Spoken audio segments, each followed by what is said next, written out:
एक breaking news आता समोर येते। मातोश्रीवर सोमवारी येतो असा निरोप आता ठाकरेंना ओमराजे निंबाळकरांनी दिलेला आहे।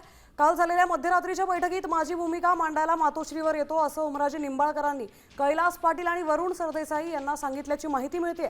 काल मध्यरात्री ओमराजे यांचा उद्धव ठाकरेंची फोनवरून संवादही झाला होता। आपले प्रतिनिधी गिरीश कांबळे आपल्या सोबत आहेत। गिरीश, आता नेमका काय संदेश ओमराजेंनी दिलाय?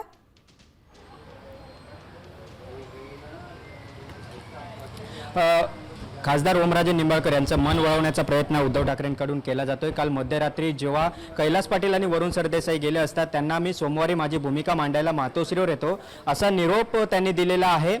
यासोबतच उद्धव ठाकरे यांच्यासोबत देखील मध्यरात्री त्यांनी फोनवर संवाद देखील साधलेला आहे। त्यांची भूमिका काय आहे नेमकं ते त्यांनी त्यांचं म्हणणं मांडल्याने आज आम्ही कार्यकर्त्यांची चर्चा करून पुढील जो निर्णय आहे, निर्णय कोणताही असला, भूमिका कोणती असली तरी मी उद्या म्हणजे सोमवारी मातोश्रीवर येईन असा शब्द हा कालच्या बैठकीत ओमराजे निंबाळकर यांनी दिले। त्यामुळे आता ओमराजे निंबाळकर उद्या मातोश्रीवर येणार का हे पाहणं महत्त्वाचं असणार आहे, कारण ते बैठकीला देखील नव्हते। त्यामुळे एकंदरीत एक सहा खासदारांनी वेगळा गट स्थापन केला असं बोललं जात आहे, त्यांच्या सह्या आहेत आणि अशा स्थितीत ओमराजे निंबाळकर आता उद्या मातोश्रीवर येणार का? काल मध्यरात्री जो त्यांनी शब्द दिलाय त्या शब्दावर ते ठाम राहून उद्धव ठाकरेंची भेट घेत त्यांनी हा निर्णय का घेतलाय किंवा हा निर्णय घेणार नाही या सगळ्या संदर्भातील जे चर्चा आहे किंवा भूमिका त्यांची मांडायला मातोश्रीवर येणार का हे पाहणं महत्त्वाचं असेल। मात्र कालच्या 1.5 तासाच्या चर्चेत ते सातत्याने मी सोमवारी माझी भूमिका मांडायला मातोश्रीवर येतो हे सातत्याने ते कैलास पाटील आणि वरुण सरदेसाई या दोन्ही नेत्यांकडे जे उद्धव ठाकरेंनी त्यांच्यासोबत चर्चा करण्यासाठी पाठवलेले होते त्यांच्याकडे सातत्याने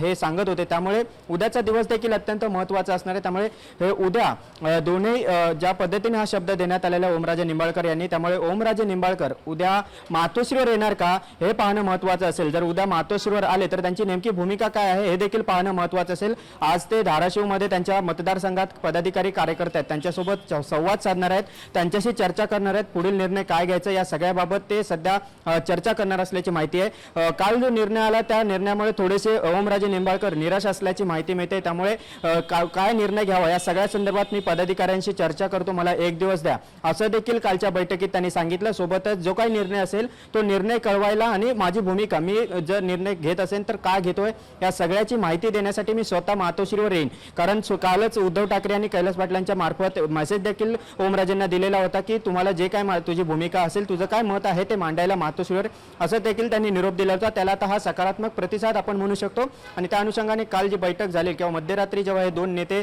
ओमराजे निंबाळकर यांना भेटण्यासाठी गेले असतात त्यांनी सोमवारी म्हणजे उद्या मातोश्रीवर येतो असं सांगितलं। त्यामुळे उद्याचा दिवस महत्त्वाचा आहे। ओमराजे निंबाळकर आज नेमकं कार्यकर्त्यांसोबत चर्चा केल्यानंतर काय भूमिका घेतात आणि भूमिका घेतल्यानंतर ते उद्या मातोश्रीवर येणार का हे पाहावं लागेल आणि त्यांच्या भूमिकेकडे साऱ्यांचं लक्ष असेल। जर ओमराजे निंबाळकर यांनी जर त्यांची भूमिका बदलली आणि पुन्हा उद्धव ठाकरे यांच्याकडे आले तर मात्र हे गणित बदलू शकतं, ऑपरेशन टायगर फेल होऊ शकतं। नक्कीच गणित आमच्या सोबत जोडलेले राहा। आपण परत एकदा आपल्या प्रेक्षकांना बातमी सांगूयात। राजूल पाटील आणि उद्धव ठाकरेंच्या आता भेटीला गेलेल्या आपल्याला समोर येत आहे। राजूल पाटील या मातोश्रीवर दाखल झाल्यात। राजूल पाटील या संजय दिना पाटलांच्या कन्या आहेत तर त्या आता मातोश्रीवर दाखल झाल्यात उद्धव ठाकरेंच्या भेटीसाठी। संजय दिना पाटील आता यामध्ये काय निर्णय घेणार, ते शिंदे सेनेत जाणार का हे बघणं महत्त्वाचं असणार आहे। राजूल पाटील देखील आता उद्धव ठाकरेंच्या भेटीसाठी दाखल झाल्यात।